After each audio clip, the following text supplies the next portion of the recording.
Lideramos el camino de la opinión pública y buscamos que la cultura del debate alcance consensos y soluciones a los problemas de nuestro país.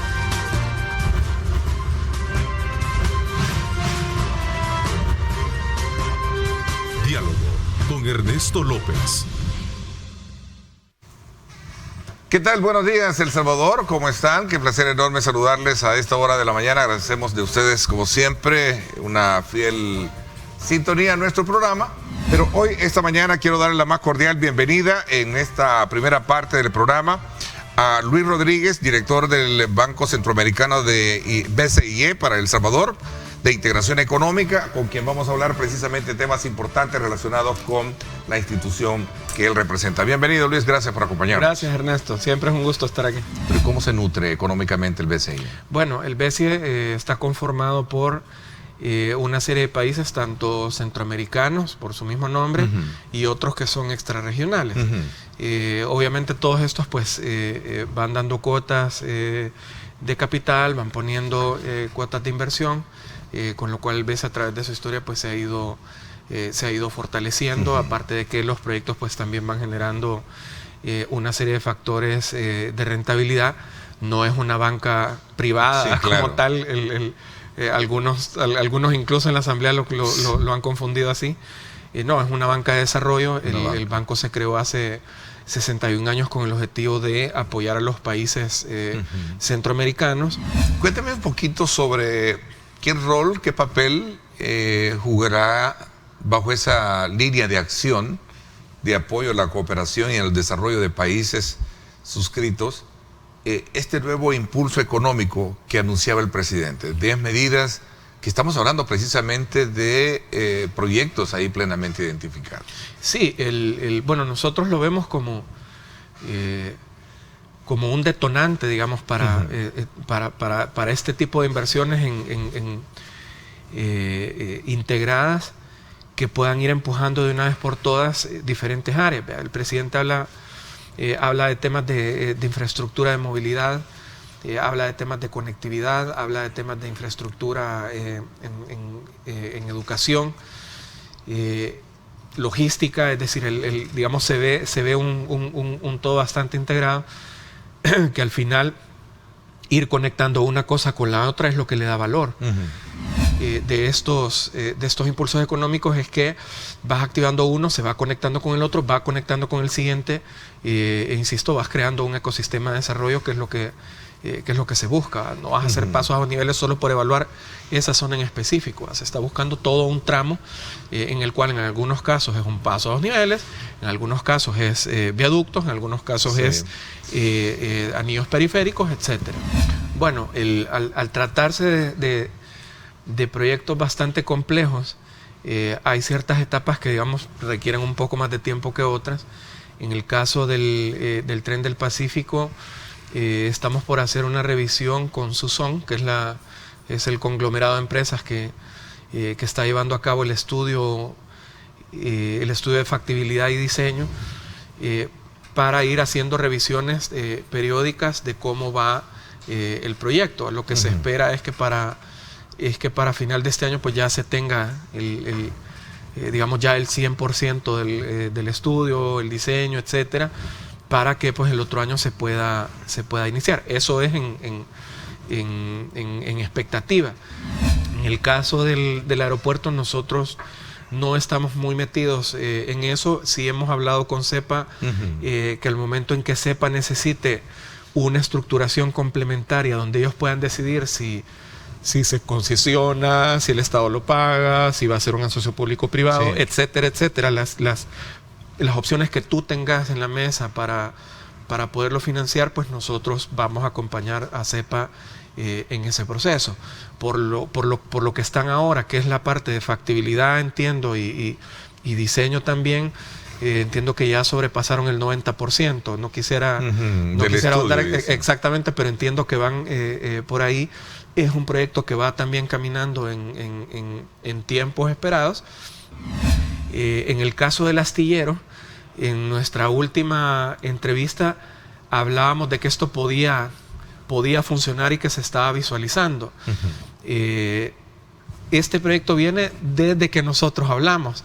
Hemos estado hablando con una serie de compañías en temas de cruceros y otro tipo de industrias para ir entendiendo cómo funciona el cliente, en este caso, y si hay un interés de parte del cliente en que El Salvador tenga un astillero debido a que no existe ninguno desde Ecuador hasta Estados Unidos con características con las que nosotros lo estamos planteando, y por lo tanto el mercado es bastante grande y el nivel de rentabilidad y la generación de empleo es enorme. Hay mucho interés en el proyecto.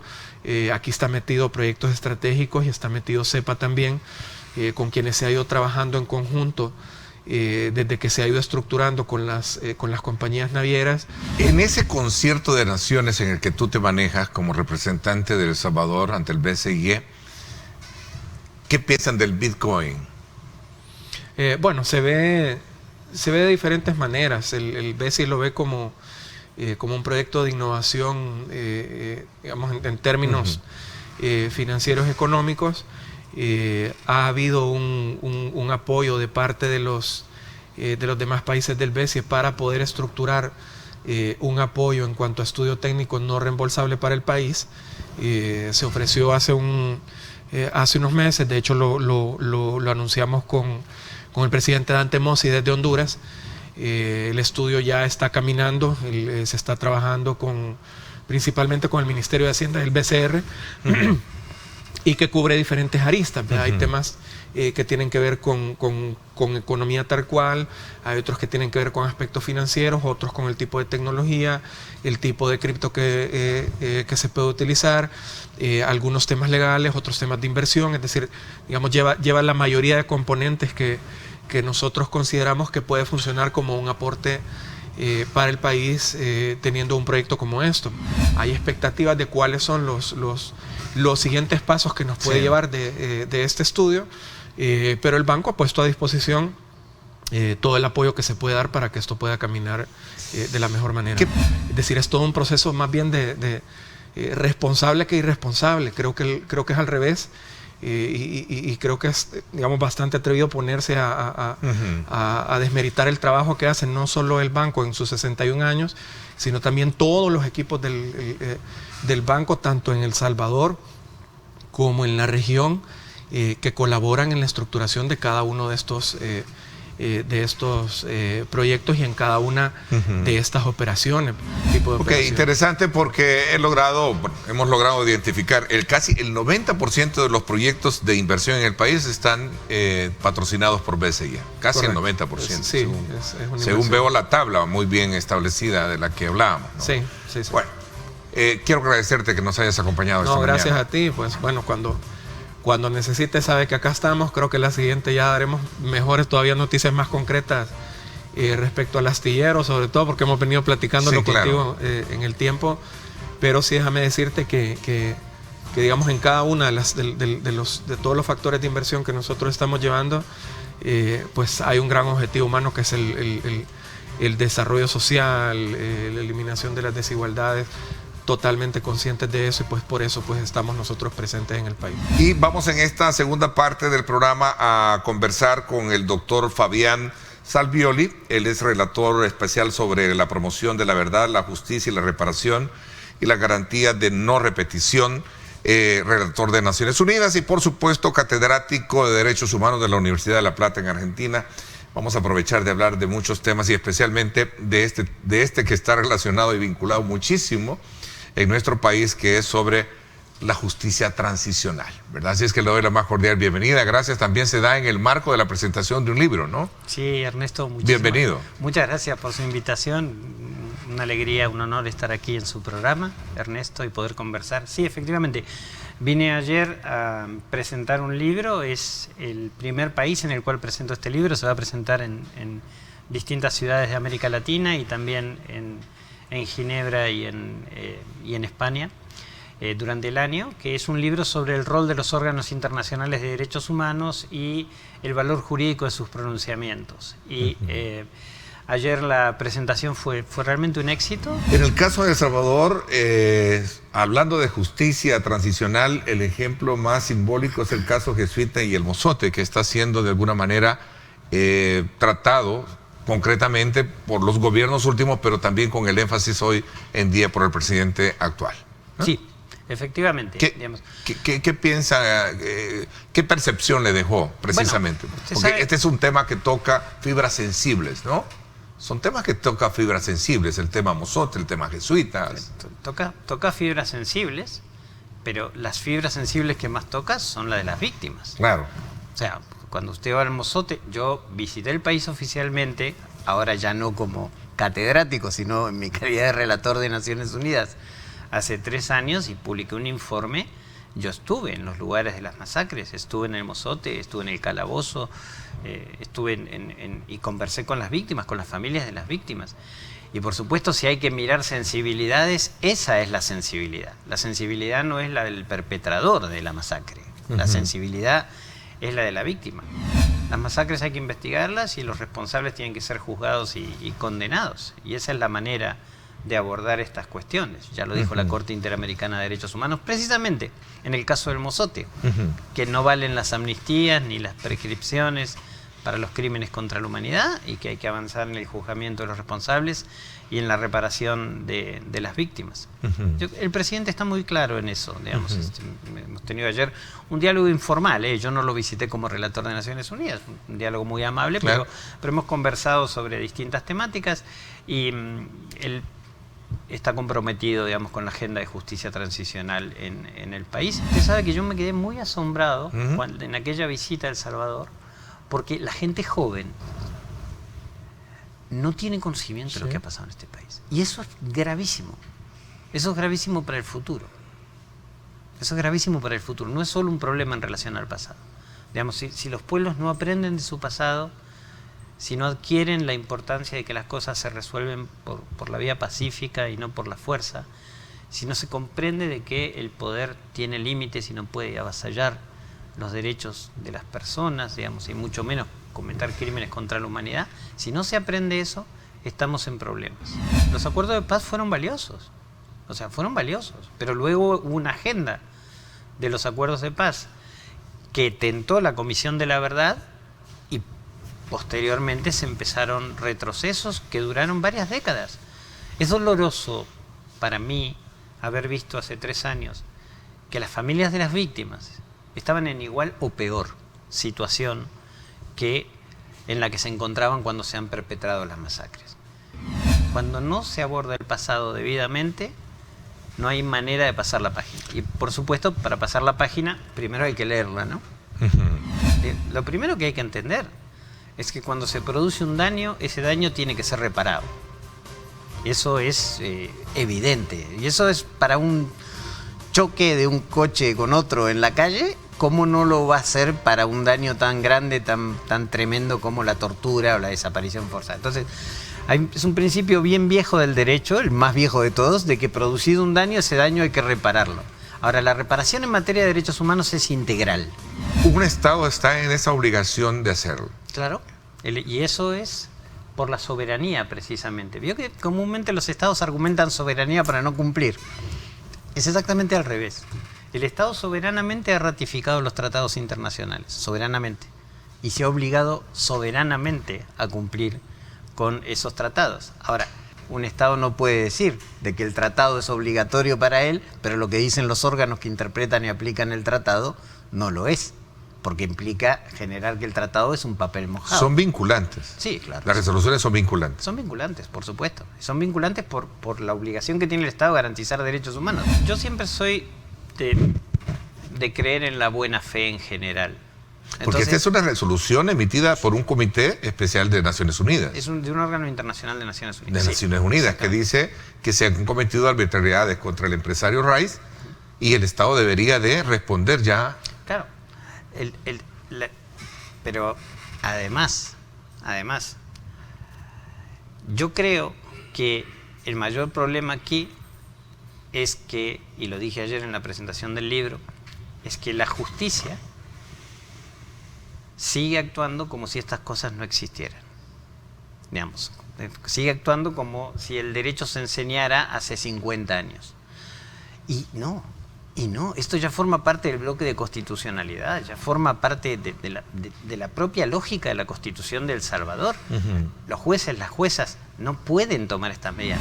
¿Hasta cuándo va a tener que decir Naciones Unidas y la Corte Interamericana de Derechos Humanos y todo lo que hemos escrito y la doctrina unánimemente que los crímenes contra la humanidad no prescriben? Que no hay prescripción para los crímenes contra la humanidad. Dígame, ¿cómo va luego un tribunal a decir que están prescriptos esos crímenes? Eso no tiene lógica. ¿Por qué? Porque cuando hace eso el Estado, lo único que se gana son bonitas condenas internacionales futuras. Entonces, estas decisiones hay que cumplirlas. El caso del empresario o de quien sea. Aquí no se trata de a qué color político pertenece o no, o qué hace o qué no hace. Hay violaciones de derechos, hay que reparar esas violaciones de derechos. Las cometa el gobierno de Estados Unidos contra víctimas en Guantánamo, las cometa el gobierno de Rusia en relación al conflicto con Chechenia, las cometa Israel en torno a las personas palestinas. El Estado lo representa, el Estado lo representa las instituciones, sus órganos. Exactamente, entonces están todos obligados. Muchas veces se cae en el error de pensar de que esta es una cosa del Poder Ejecutivo. Claro que es del Poder Ejecutivo, pero el Poder Legislativo también. No se puede adoptar una ley de amnistía. No se puede adoptar una ley de amnistía. El Estado no es soberano para adoptar una ley de amnistía, pues la ley de amnistía es nula. No lo digo yo, lo han dicho los órganos internacionales. Sí. Tenemos personas que niegan el holocausto cometido por la Alemania nazi. La verdad no es la verdad del perpetrador. La verdad es la verdad de las víctimas que han sufrido. Por eso yo hacía énfasis de por qué seguimos todavía esperando la parte jurídica que nos permita comprender de que en el país sí verdaderamente tenemos una justicia. Sí, El Salvador está en una oportunidad histórica en ese sentido. Más ahora con toda la correlación de fuerzas, me quiere decir, perdón un poco adelantar, porque hoy hay condiciones para poder... Hoy hay condiciones. Si hoy el Estado no lo hace es porque no quiere. No porque no puede. Por ahora estamos en una situación, me parece, inmejorable. Pero eso es un privilegio y una enorme responsabilidad. Porque si ahora se falla, no hay excusa. Ahora el Estado, el gobierno tiene todo para hacer en esta materia. Si no se hace justicia, es porque no se quiere, no porque no se puede. Hay fuentes jurídicas de sobra para hacer justicia. A ver, Ernesto me dice acá, la masacre de Mayo Cibrián en San Vicente es igual o peor que la del Mozote. ¿Por qué los organismos internacionales no le dan el seguimiento respectivo? Naciones Unidas. Se estima que 1.000 y 2.000 víctimas que no se saben dónde están enterrados. ¿Qué pasa con ese caso en particular? Pues, ¿Lo ha estudiado, doctor? Naciones Unidas le da seguimiento a todo. Y si lee mi informe sobre El Salvador, va a encontrar de que yo digo que se tienen que juzgar los crímenes de guerra. Y los crímenes de guerra son los que haya perpetrado cualquier persona que haya cometido un crimen de guerra, haya pertenecido a uno u otro bando. Quien escribe eso no ha leído mi informe. Es que las heridas nunca se cerraron. Ajá. Usted vaya al Mozote, otra vez, porque me parece que ese es el caso más indiscutible. No es que yo me quiera... Sí. Digo, niños masacrados, niños. ¿Qué le pueden acusar a un niño? Masacrados, ¿no? ¿Usted cree que se cierran las heridas? Si no hay un proceso... Al revés, las heridas se cierran cuando se puede hablar de una reconciliación. Pero la reconciliación es la reconciliación de las víctimas con el Estado, no la reconciliación de las víctimas con los perpetradores. A los perpetradores lo que hay que hacer es aplicarles la justicia, que es, por cierto, Ernesto, lo contrario de la venganza. La presentación concitó mucho interés, ¿sí? Hubo más de 150 personas, lo cual es raro para la presentación de un libro, mucho más de un libro de estas características, y además muchísimas personas que operan jurídicamente se mostraron interesados, adquirieron el libro. ¿Será un buen instrumento para poder contribuir a este debate? Es la idea. Digamos que todavía no hemos logrado terminar en el país. Ernesto, esto no es para satisfacer mi ego como autor de un libro. Si queda ahí, pues no tiene ningún propósito. Le agradezco muchísimo el que me haya compartido precisamente parte de sus expresiones y sobre todo también de la presentación y contenido que tiene su libro. Ha sido un gran placer. Gracias, le agradezco y le deseo un feliz viaje el día de mañana. Y en lo que resta del país, pues una feliz estadía. Gracias. Arriba, mi gente, ya viene Así es que espérelo en cuestión de minutos para que usted le ponga, como siempre, ese brillo, esa energía a su mañana. Gracias, por mi parte, esto es todo por hoy. Pásenla bien y como siempre recuerden lo más importante, amar a Dios sobre todas las cosas. Lideramos el camino de la opinión pública y buscamos que la cultura del debate alcance consensos y soluciones a los problemas de nuestro país.